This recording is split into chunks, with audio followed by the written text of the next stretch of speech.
Thank you for joining us. I'm Daniel Choy with the Sunday edition of Arirang News. The last two Americans in detention in North Korea are free following a visit by a top U.S. official. Seoul has welcomed the move and is urging the North to do the same for a South Korean missionary detained in the North. Our Hyun-bin starts us off. The two Americans free from North Korea arrived safely back in the United States on Sunday, accompanied by U.S. Intelligence Chief James Clapper, who intervened on their behalf. The two, Kenneth and Matthew Todd Miller, have been doing hard labor in North Korea, and their release comes less than 3 weeks after a third American detainee was freed by Pyongyang. Well, I think it's a wonderful day for them and their families.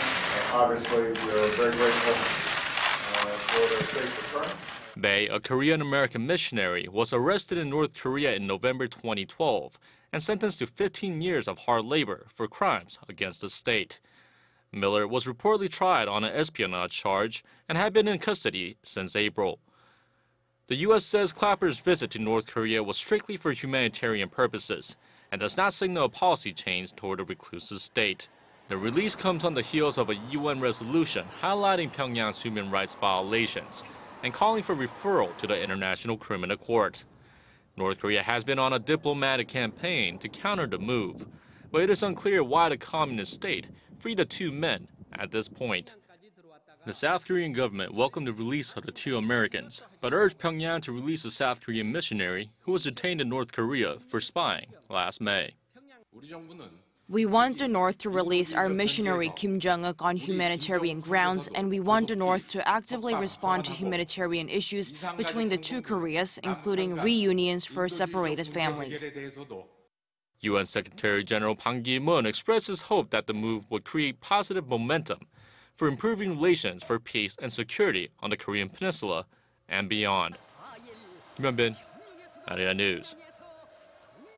Meanwhile, President Park Geunhye has embarked on a 9-day trip to China, Myanmar, and Australia to participate in 3 major multilateral gatherings: APEC, ASEAN Plus 3, and the G20. On the sidelines of the APEC summit in Beijing, President Park will hold bilateral talks with Chinese President Xi Jinping, where the focus will be on the progress of Korea-China FTA negotiations.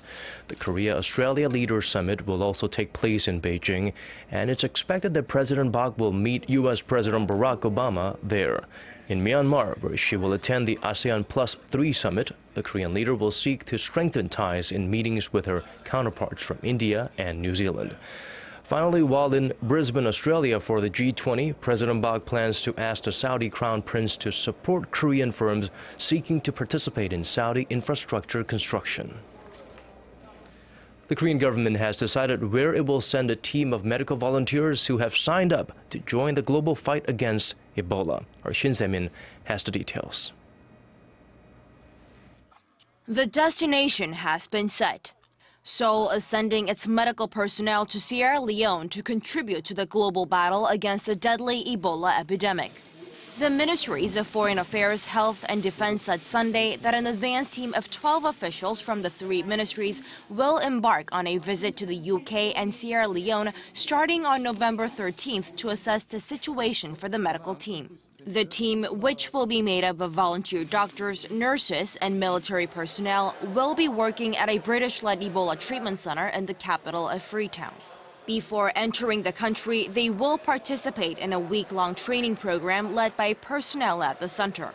Korea and the UK are also looking to sign a memorandum of understanding on medical support as part of efforts to work together in the fight against the disease.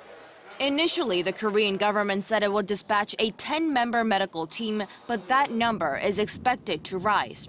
The Foreign Ministry said 145 people applied to be part of the team, including doctors, nurses, laboratory technicians, and safety managers. 40% of the applicants were women.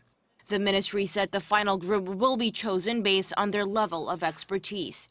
The government is working on putting together a contingency plan that includes measures to be employed in the event that one of the volunteers is infected with the virus. Hyun-bin, Arirang News. Self-employed Koreans are falling deeper into debt. The amount of debt owed by this group increased by over $36 billion during the past 4 years. According to industry data Sunday, the amount of loans to small and mid-sized companies has declined as banks strengthen screening for corporate finance following the global financial crisis back in 2008. The ratio of loans to the self-employed has escalated from 60% of corporate borrowing 4 years ago to over 90% this year. Industry insiders say the amount of debt held by the self-employed will soon outpace corporate debt if the trend continues.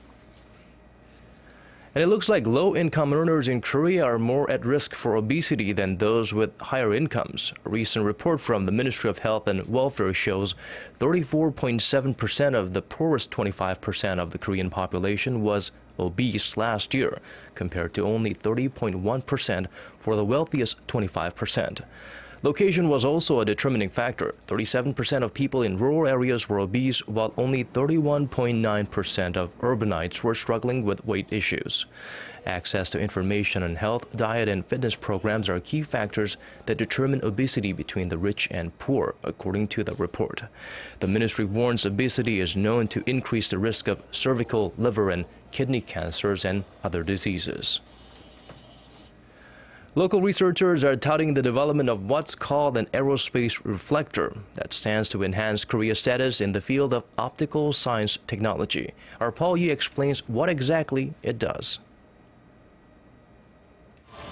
This is the locally developed observation satellite Arirang 3.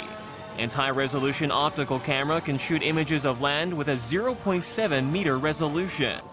But this new high-end reflector developed by local researchers has even a better resolution of 0.5 meters, the highest level so far.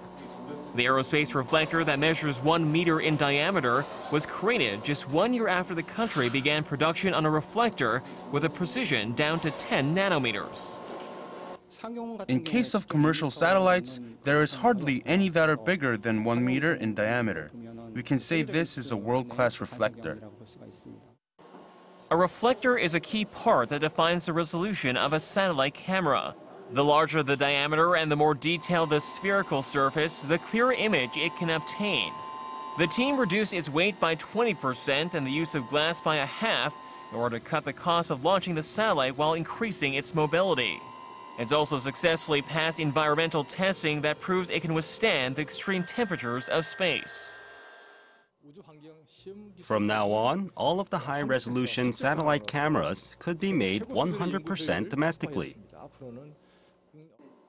The reflector, which will be mounted onto a multi-purpose satellite to be launched in 2020, is expected to enhance Korea's status in the field of optical science technology. Paul Yi, Arirang News.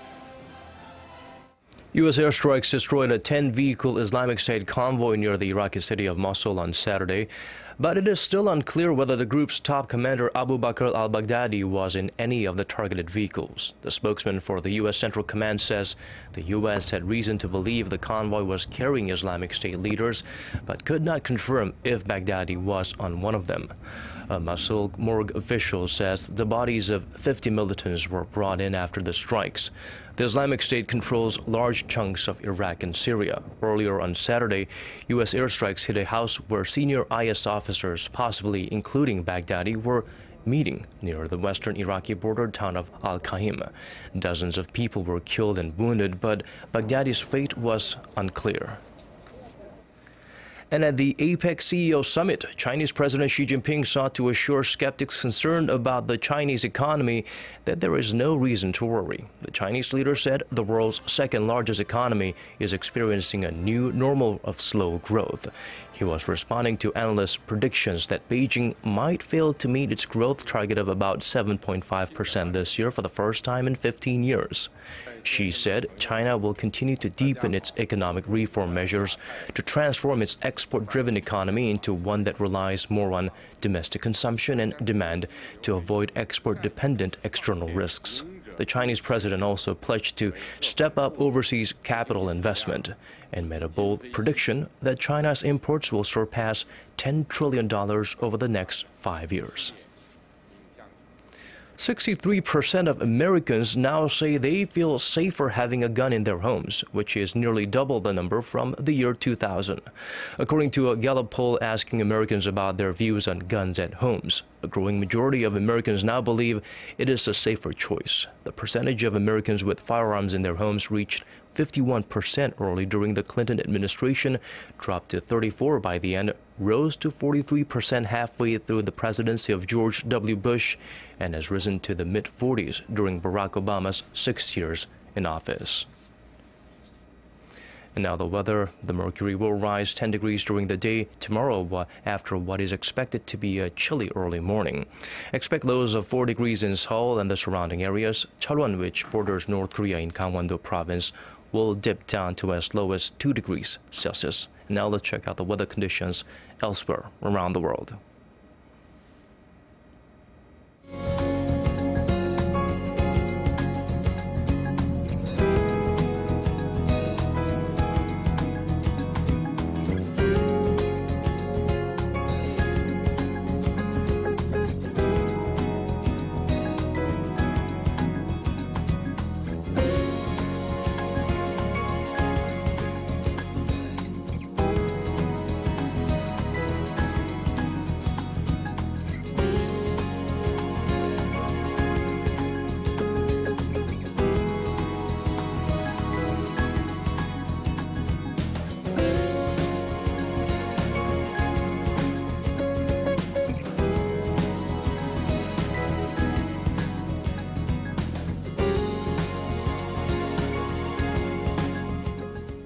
That's all from us for now, but there's more coming your way at 10 p.m. Korea time, so do join us then. For now, thank you for watching.